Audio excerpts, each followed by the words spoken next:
Shift, Episode 3, Philadelphia, coming to you from MLab at Melitta USA headquarters. Owner of Wrecking Ball Coffee in San Francisco, and all-around coffee industry powerhouse, my friend, Trish Rothgeb.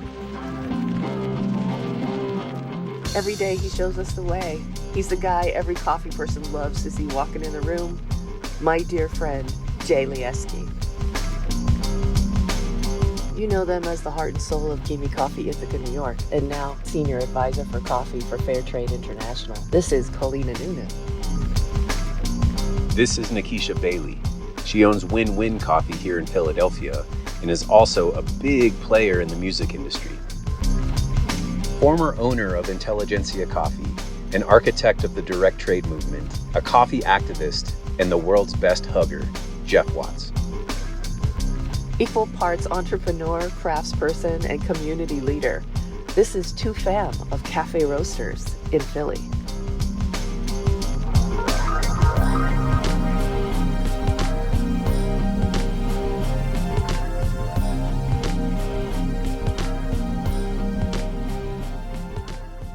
"2025 was the year of the snake on the lunar calendar. It's the year that asked us to shed all the things that don't serve us anymore and reveal new skins."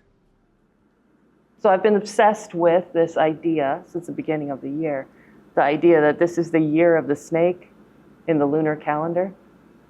The year of the snake is about not only renewal, but about shedding, getting rid of things. For better or worse. For better or worse, like we were saying. Could be a good thing we lose. Right. Or immediately we think we lost something great. But we might just be making space, and kind of unwittingly, 15 years ago, I named my company Wrecking Ball Coffee with the idea to disrupt a little bit and clear spaces for things to come. Now it's the quick definition of that brand, but I had no idea what we would be going through at this certain point in our lives with coffee and just in the world. Change can be good, bad, or indifferent, but it's like how you come out on that other side. So you might shed your skin and become something totally different, but that's not a bad thing. Yeah. We're meant to be different. We're meant to have multiple lives, and like working in music was my dream. Like that's why I went to school, that's why I moved to New York, and I lived that dream, and I love that dream. And leaving my role at Atlantic, like I went from intern to vice president, which is crazy, but I had another dream. And then the more I got myself immersed in coffee, I found the human side, the people side.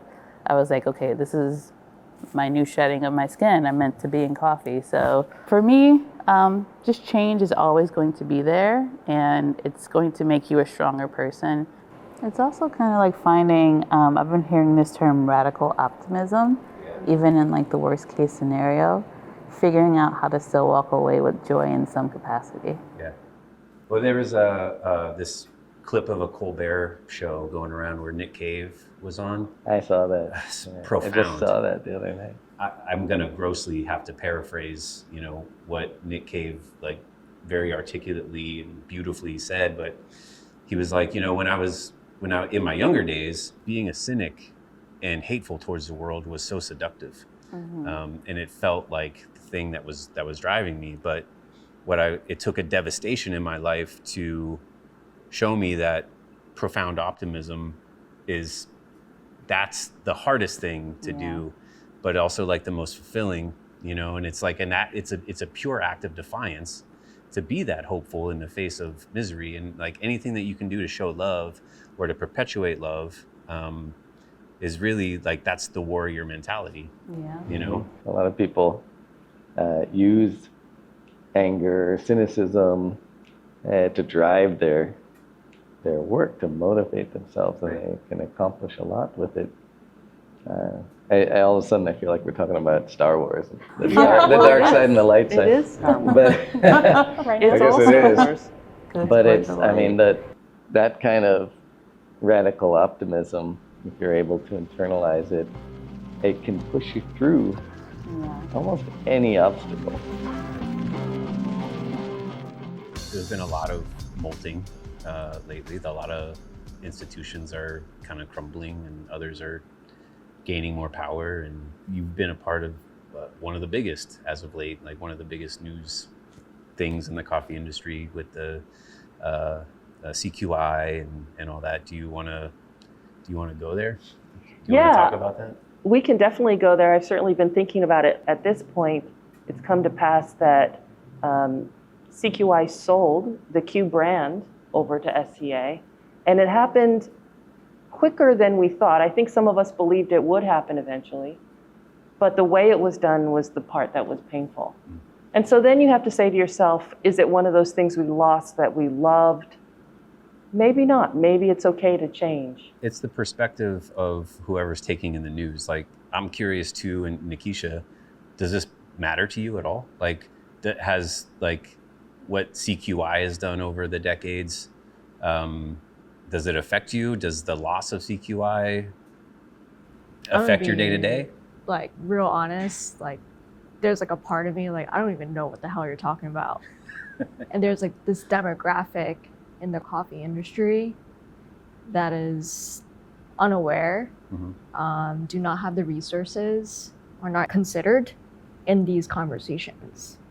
And I think for me, I don't feel as if, one, I could have put more effort into understanding this part of the industry a little bit more, but I don't know. I mean, there's your cafe's also busy as hell, so like, it's busy as hell, right? Maybe you have a lot to think about already. Yeah. And still to this day, I have a lot to think about daily operations, but like, there's this other part about the coffee industry that I would love to have the capacity to understand and learn more about. But I think there wasn't enough consideration on my end, but also in the coffee industry's end to reach out. Yeah. Be like, hey, you look like you're new.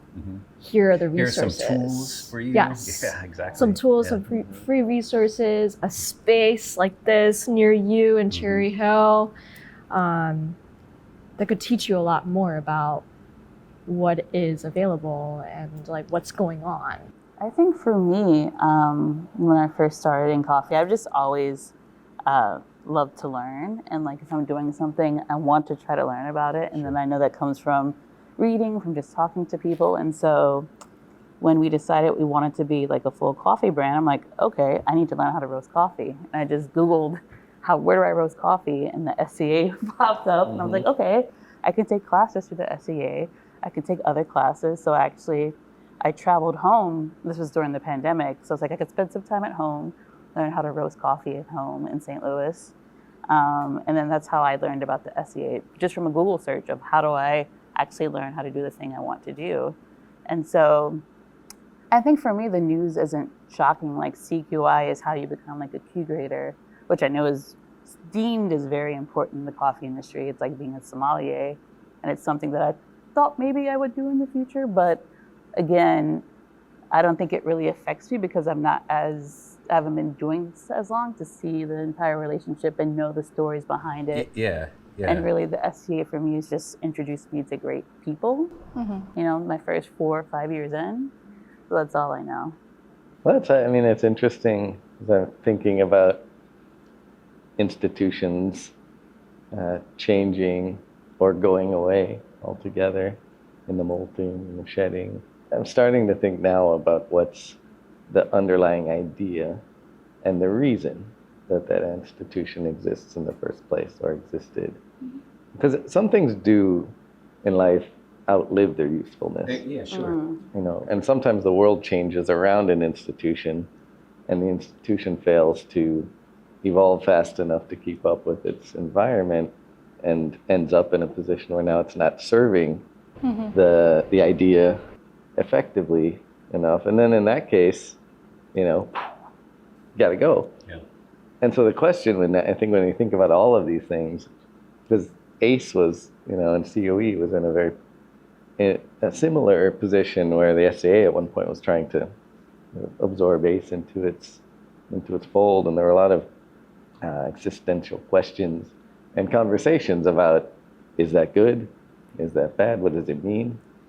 And Well, are you they were doing talking it about well the or better? competitions, for example. Yeah. And how at one point early in the day, the coffee competitions were really hitting the marks that they set for themselves. I think they had to get to a point of maturation first. Like we had to move past glass boots and syrups and all that in order for it to like you know. Deep That was cut. quick, though. That was so quick, though. We were happy to let that go. Yeah. But now is it some kind of like a monster, some kind of industrial complex of Right. judges, certification, and It's so much consultants, and It's a lot of noise. So much noise. And I think it was Geoff that said it mostly benefits machine manufacturers, you know?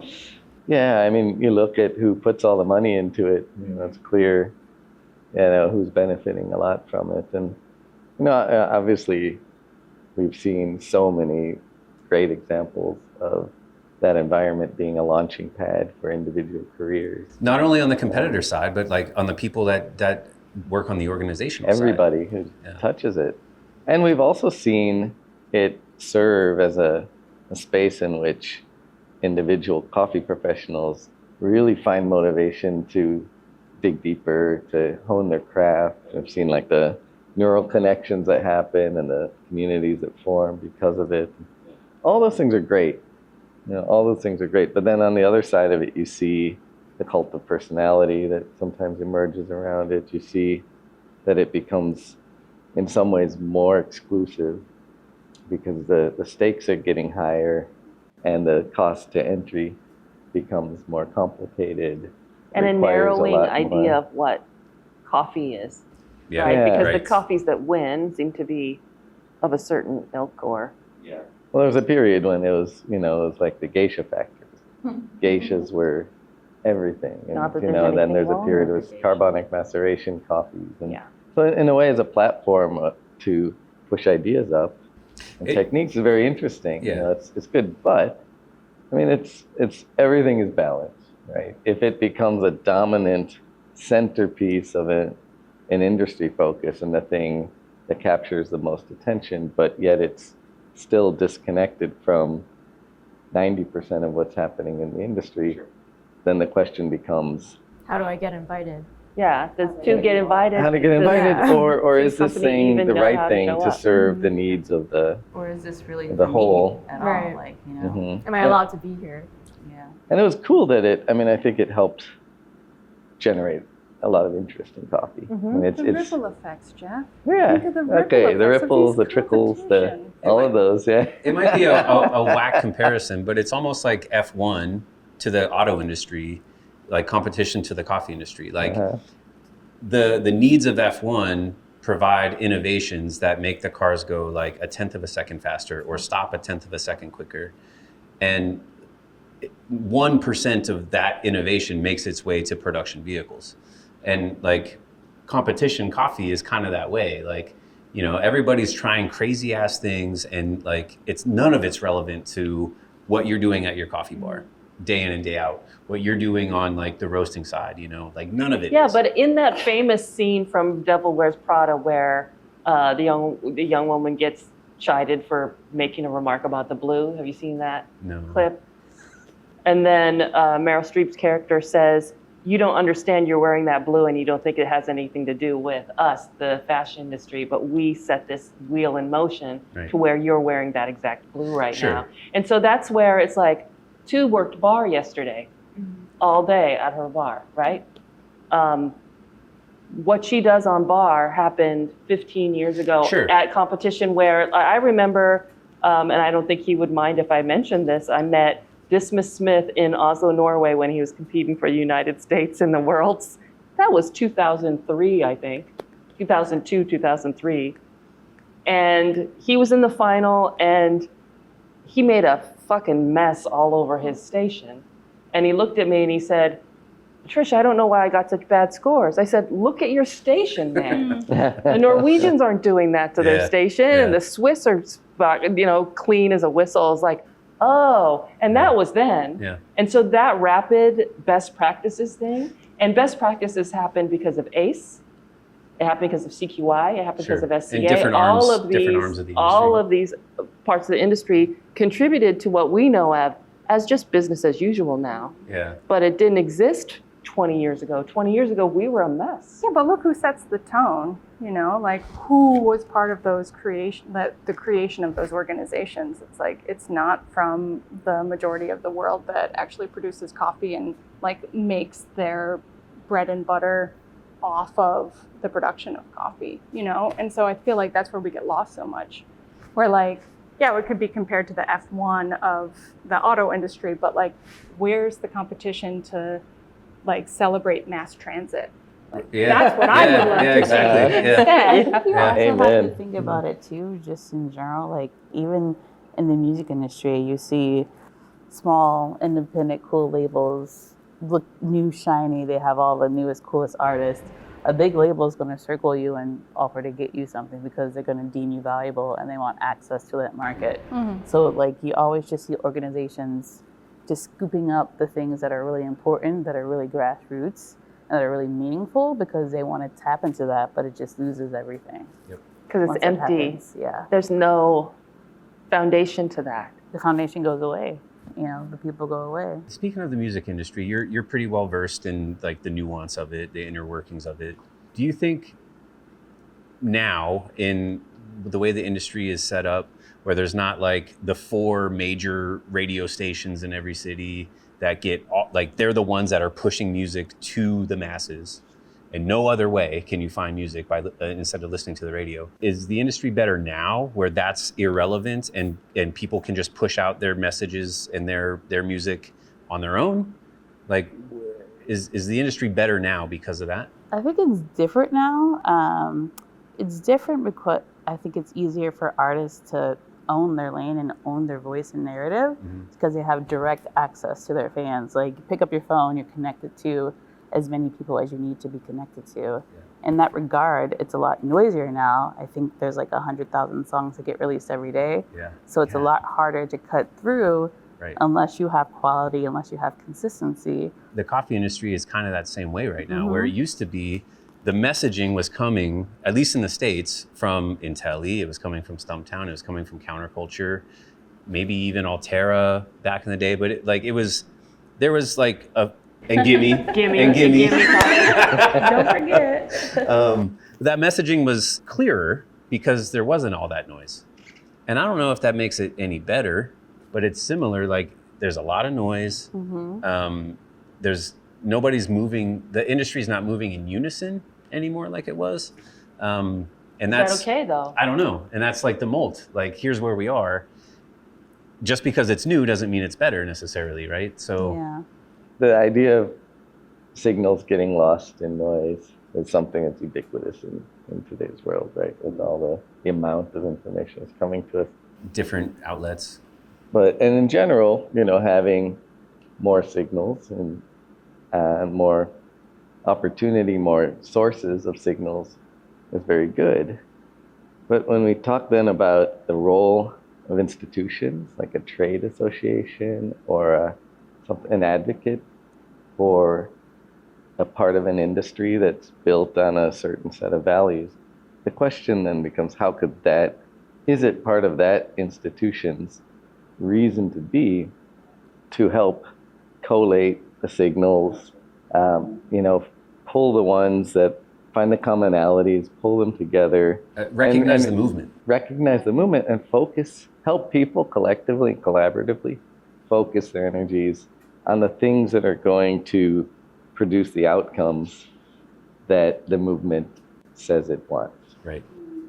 Or, in absence of that kind of advocacy, do we live in a world where there's just lots of signals, lots of noise, no cohesiveness or coherence or agreement about where it is we're trying to go. Yeah. And then a hope that somehow we'll all find our way there. I mean, that's really interesting because it makes me feel like it's about need, right? Like back in the day, we had a specific need to hear a voice heard or hear like an innovation of a product or an innovation of a culture.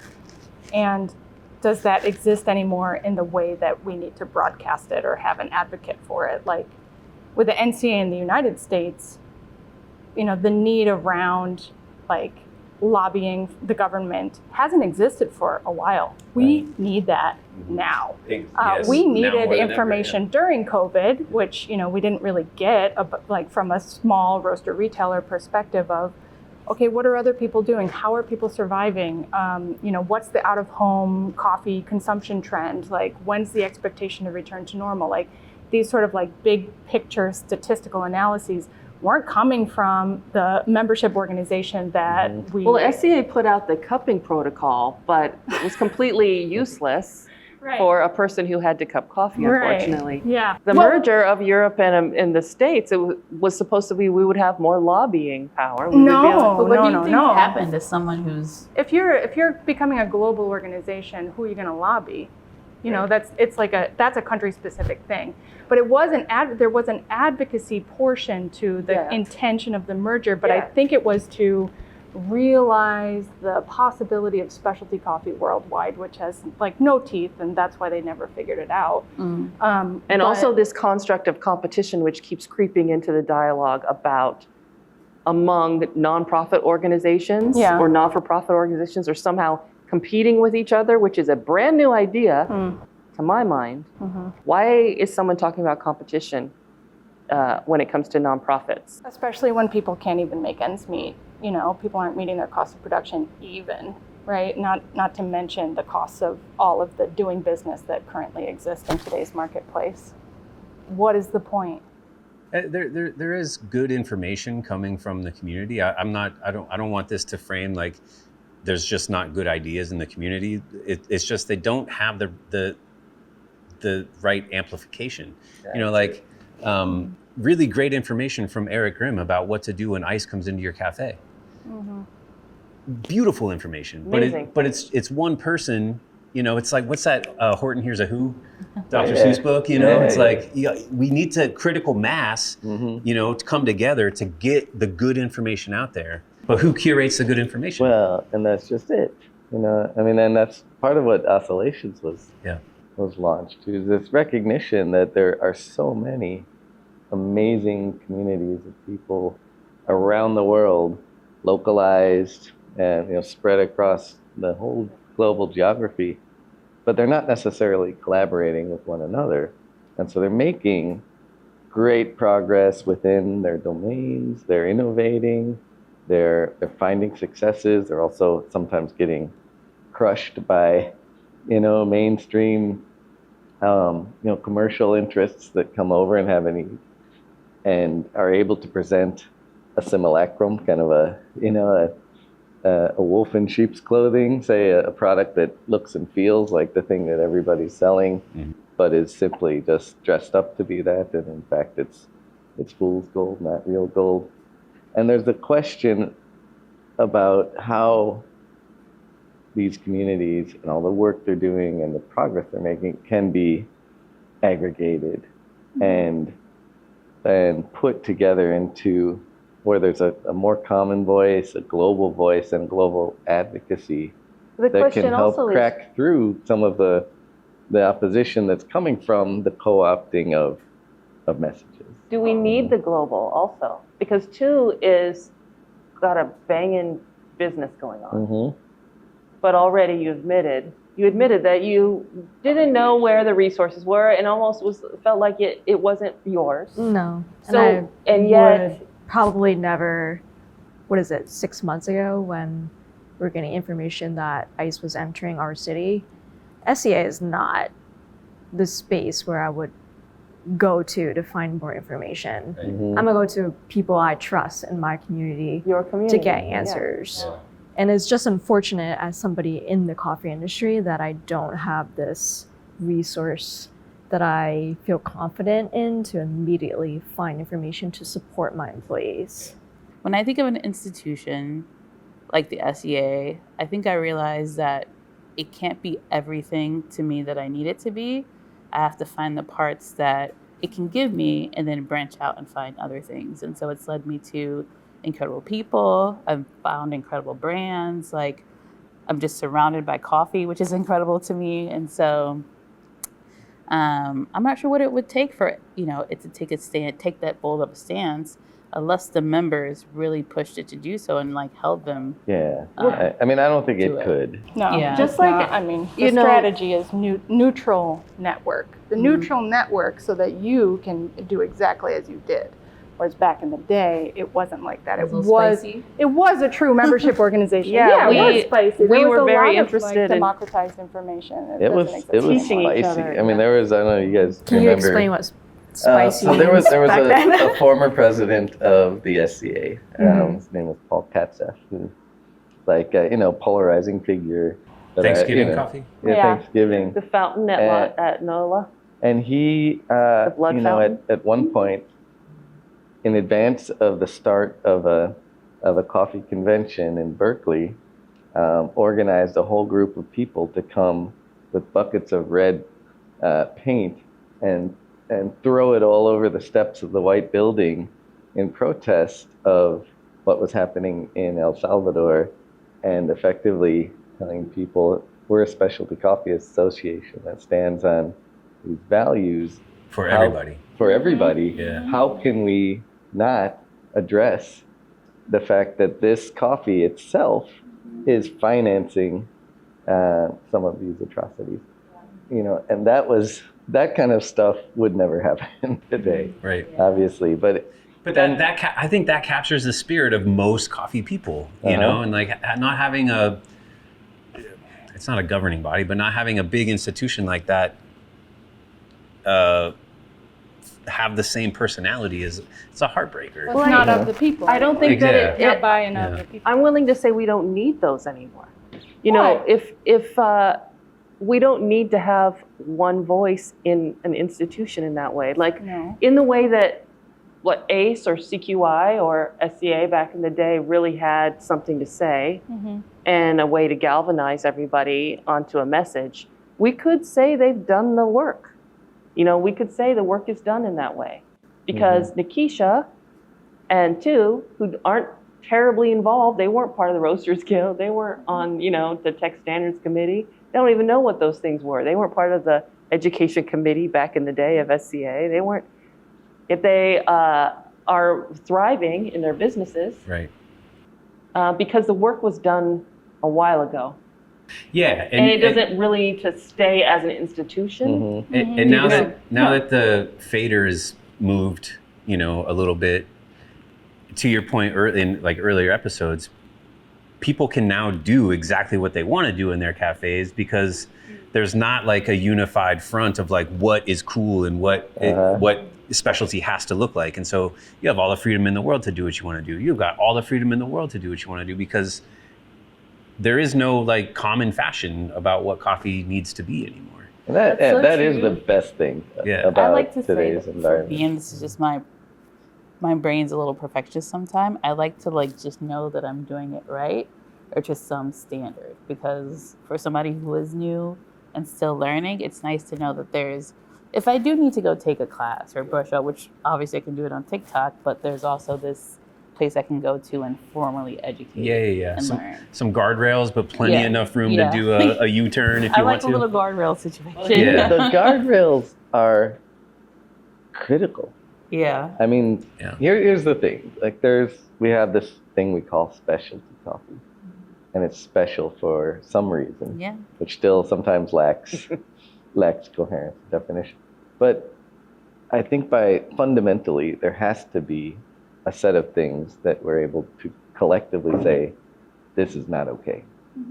Exactly. This is not okay. So everything goes, but like if I'm working with an artist, this is not okay, and I'm bringing their vision to life, I need to know what that artist's guardrails are, so I don't go off course. You know how to tune. You need to know how to tune the guitar. Yes, because you can't hit the stage with coffee. I want to make sure I'm bringing out the best attributes. I'm educated enough to speak on it in a way that does justice on all sides.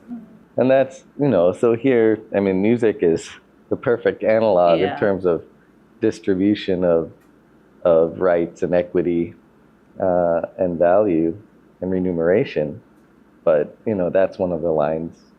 To me, specialty industry has to draw very clearly is if a farmer is receiving, less than 5% of the total value of a coffee product, that's not okay. That somehow violates the spirit and the intent of the specialty movement, and needs to somehow be embedded in the definition as a litmus. I was going to go towards labor standards in the United States, right? And specialty coffee necessarily for on the two ends of the value stream that have the highest risk, right? And you saw that with the pandemic and the like thousands and thousands of baristas that were laid off as frontline workers that came back to work that sometimes had protections that sometimes didn't. And you know, there's an aspect to like, okay, what is this coffee thing for a roaster retailer that's like, am I doing the coffee right, but am I doing my staff right? Am I doing the people right? You know, is there, you know, are we adhering to ILO conventions? Like, is there a right to organize? Is there some sort of equity stake in the company? And that's not for every business, obviously.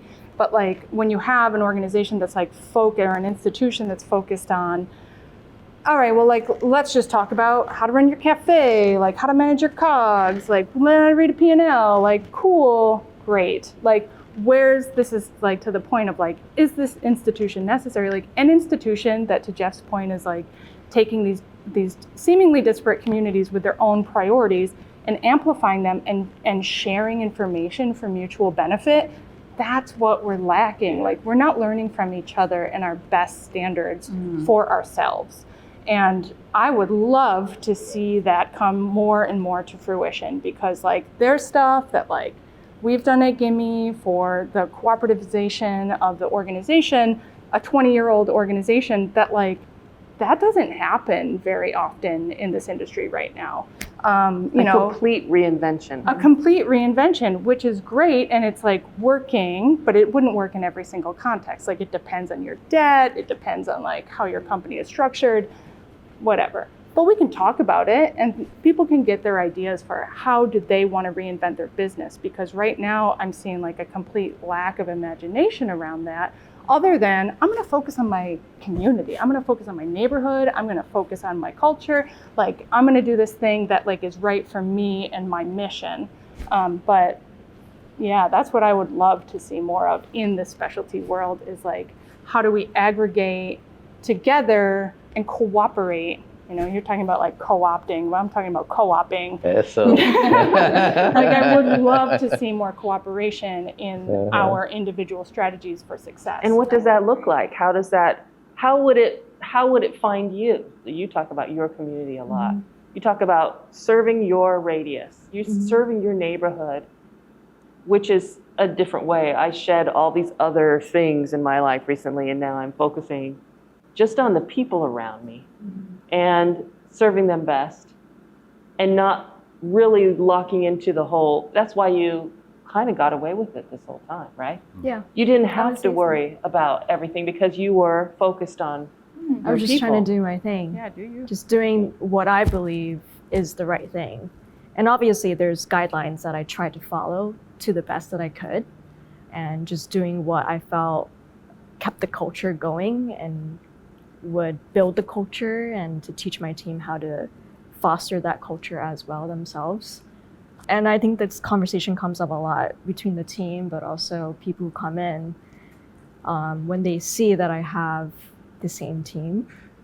And I'm so blessed in that way that there's just little turnover. And it starts with the interview. You know, when they come in, they think it's just a regular interview. Oh no, we're talking for like 2 hours. Yeah. And I'm gonna ask you very straight up questions. What are your short-term and long-term goals, right? I'm gonna look at your resume. Why did you stop school? Do you wanna go back to school? Do you wanna grow with us? There's all these different types of small conversations that we have in the interview. So I have an idea of why they're even applying and how I can support them. Because them applying is such a blessing. Specialty hasn't saved the coffee industry.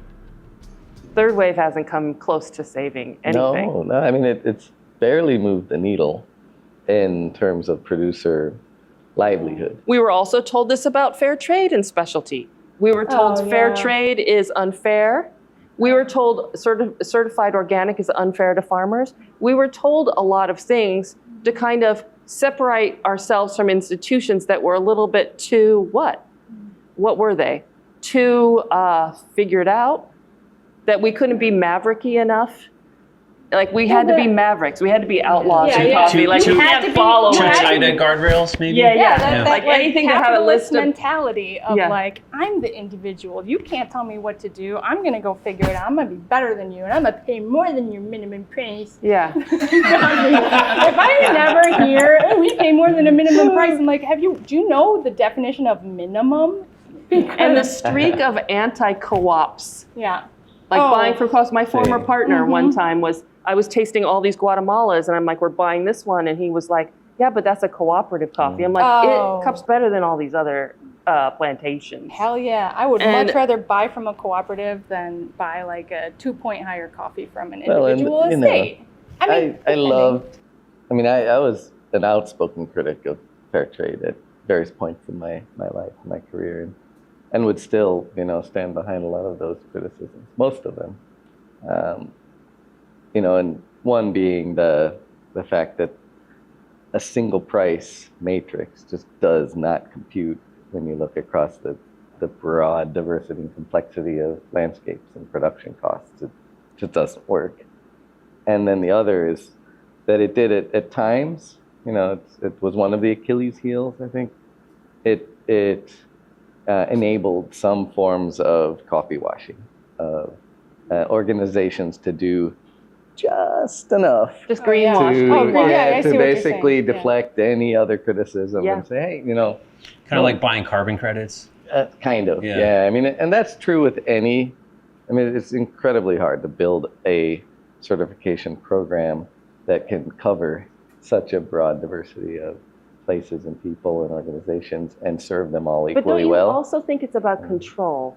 From the consuming country, which we are, we were known as consuming, Europe, North America, to be able to say to a group of farmers, I came to visit your cooperative, and I saw that some lowly person on the ladder was washing the chairman's car.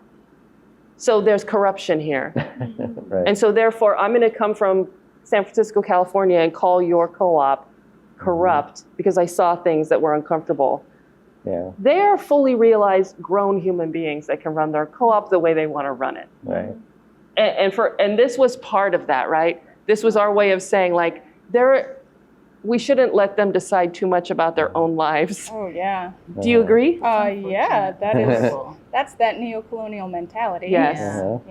And I think, the benefits of that institution and that certification is to allow the people who want to set the priorities for themselves to set the priorities for themselves and to combat that power imbalance in terms of the terms of trade a little bit, and I definitely see what you're saying about the greenwashing aspect, and a lot of folks have done that, but then they've taken that certification in-house. That's even worse. That's even worse. Yeah. That's even worse, it seems like, it's like Yeah, I you mean, I don't think have there's- that independent auditing body to really like tell the story of. There's a need. Our industry desperately needs forces of transparency and accountability. And that can't come, it's not individual accountability and transparency. There have to be some outside elements that are able to help regulate the space a little bit. Make sure, if nothing else, that people are making true claims, that they're doing what they're saying, that they're doing, that well-intentioned consumers, when they pay money for a product, are getting what they're paying for. And that well-intentioned buyers or operators, when they're buying coffee or making decisions, are receiving the thing that they think they signed up for. And you've all seen, or I think most of you've probably seen some of the stats around the value distribution of the global specialty coffee industry, and the big 90% that resides in the consuming countries and the 10% that makes it back to producing countries. And that's a shocking and in a way a horrifying statistic to see. It's the definition of imbalance. If a farmer is receiving less than 5% of the total value of a coffee product, that's not okay. That somehow violates the spirit and the intent of the specialty movement, and needs to somehow be embedded in the definition as a litmus. Why isn't it a differential of your cost of production? You know, like how come a producer can't say, you know, it cost me $3 to give you this coffee, and so, you know, I would like, you know, $4.50 a pound. If you're a marginalized producer, you probably feel that you don't have the luxury to negotiate because you need the money, you need to live, and like you have to do the deal. So I think there has to be some actualization on this side that the producers are the most important part of this process. You know, you buy for pennies on a dollar, but you sell it for $30. But there are suits in Yeah. between. The suits in between have kept, and they might even live in the same country as the producers, that know the way things work and if it's always worked that way. So they're always going to be geared towards, you know, loving on the buyer.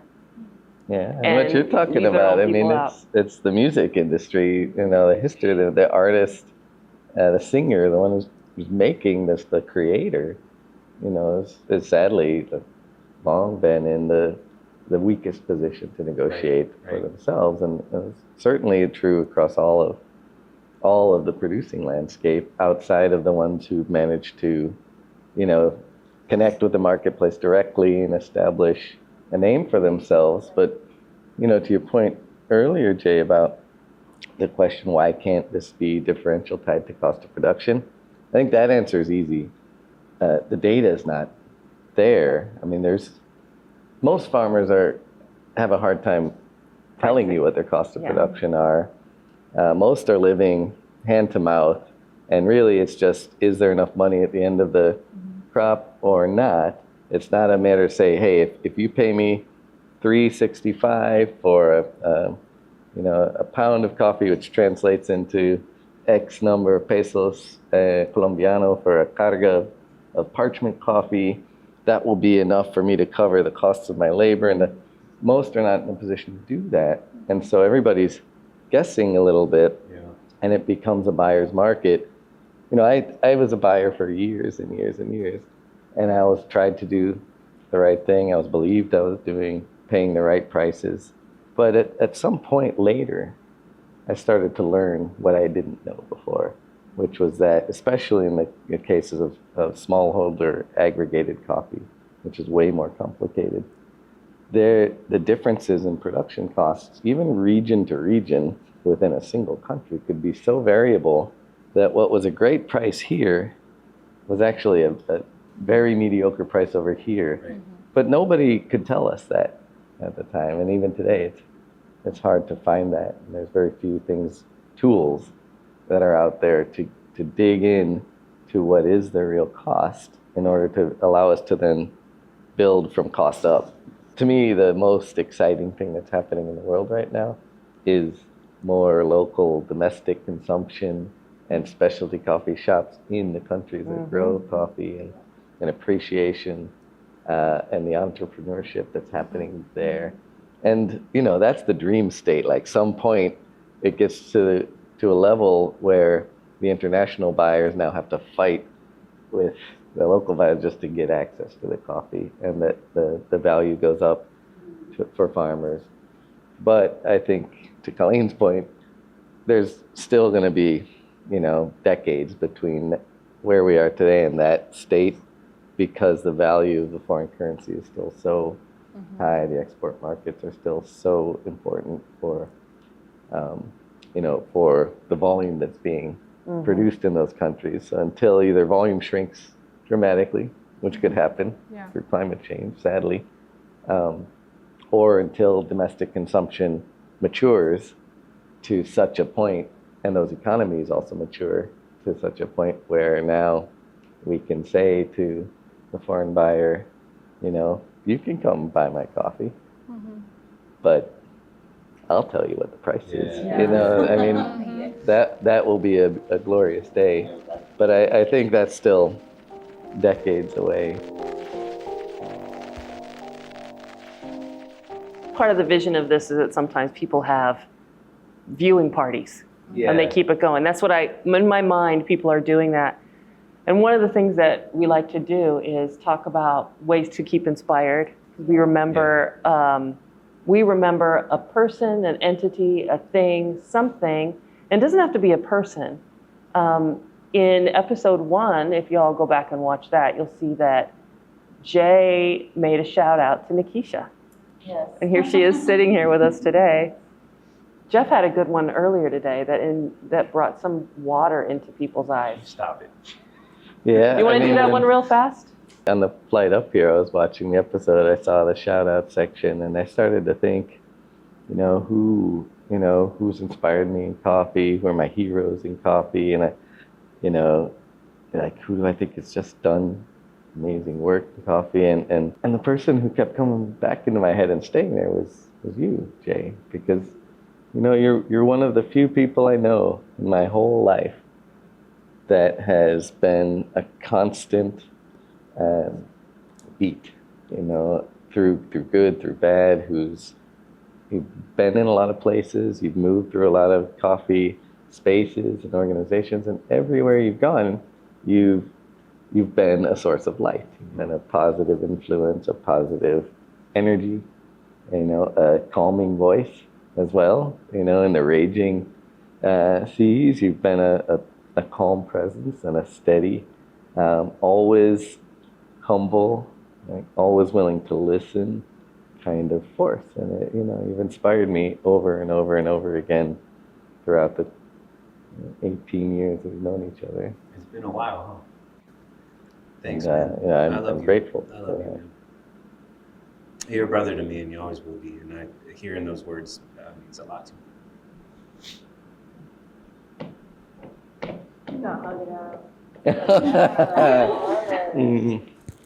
I love you, bro.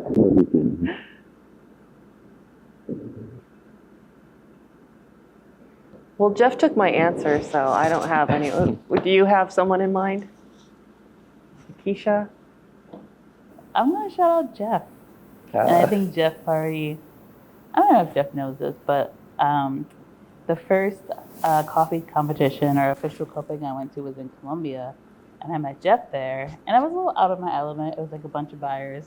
I was like confused as to why we're invited. But I'm like, let's go. Why not? And just felt like a little out of my element. And we shared some space with Geoff. And he just made me feel so comfortable. And I remember one point where we tried a coffee and you were like, I think this was over roasted. We need to give the producer another shot.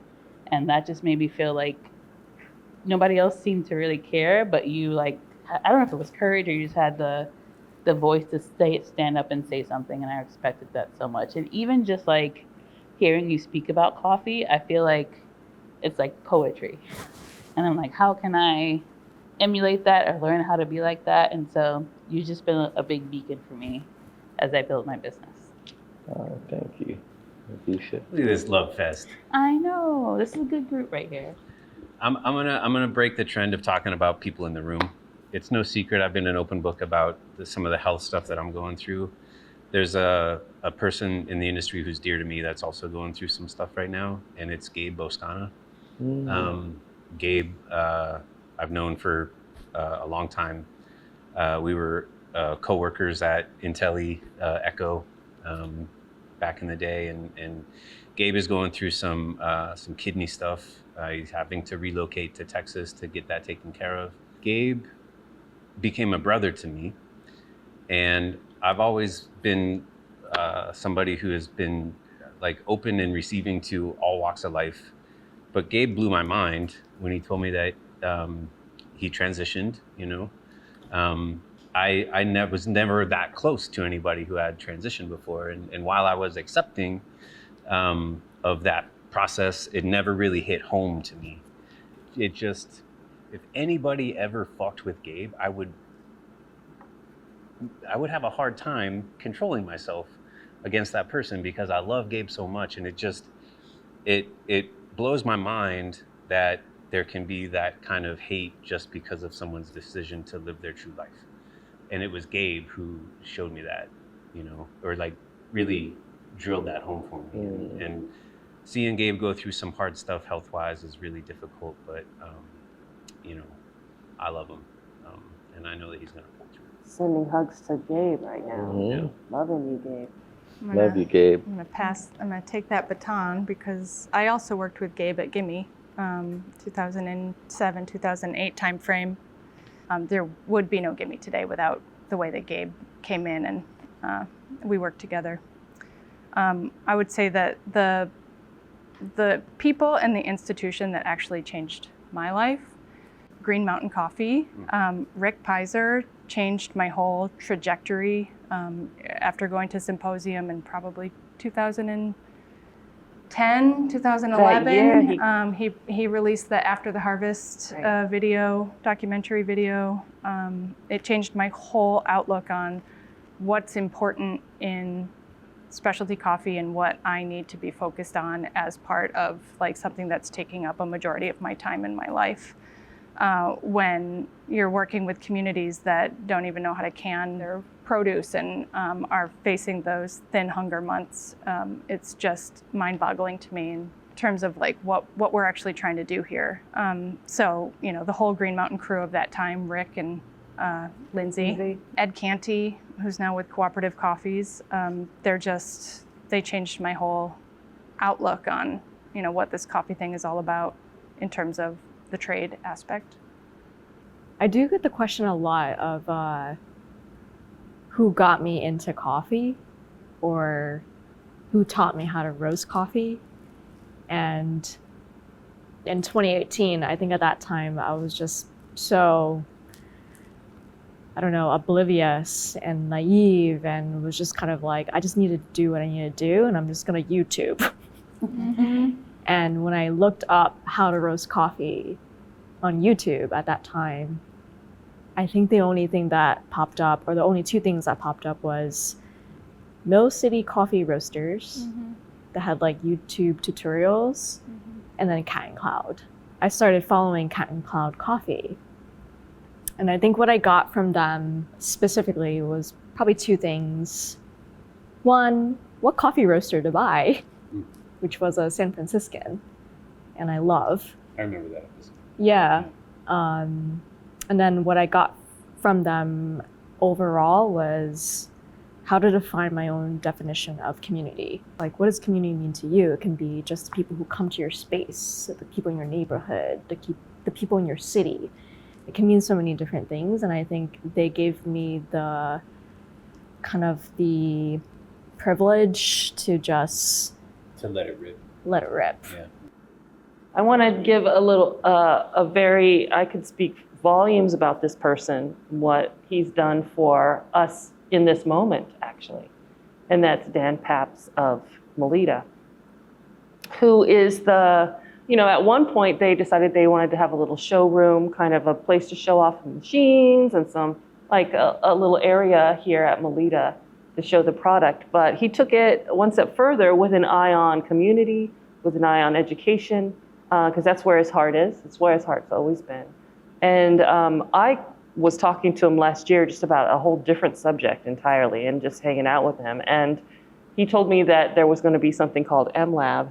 And I'm so grateful to him and to Melitta for making this show possible for us and doing that thing that we all here kind of believe is the future of what coffee needs in its it's in our DNA to have community. It's what we have to do to continue as ourselves and show ourselves. And Dan has created a space here, Dan and Melitta, that is so well equipped.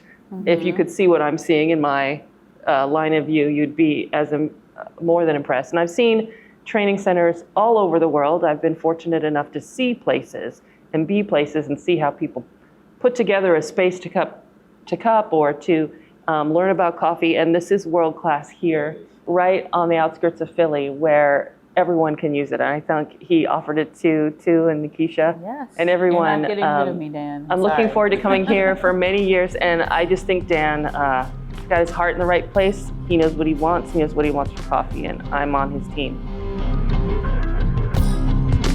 The Shift is proudly sponsored by MLab by Melitta North America, located inside their Cherry Hill, New Jersey roasting facility. MLab is the result of years of thoughtful planning, built to support coffee companies of all sizes, with a special focus on emerging and regional small batch roasters. This dynamic space features bleacher-style seating, designed to host a range of group formats and events, outfitted with state-of-the-art drum roasters, brewers, and lab equipment. MLab effectively works as an R&D lab and business incubator, with a full range of industry-certified educational and bespoke programs to support coffee enthusiasts as well as coffee pros.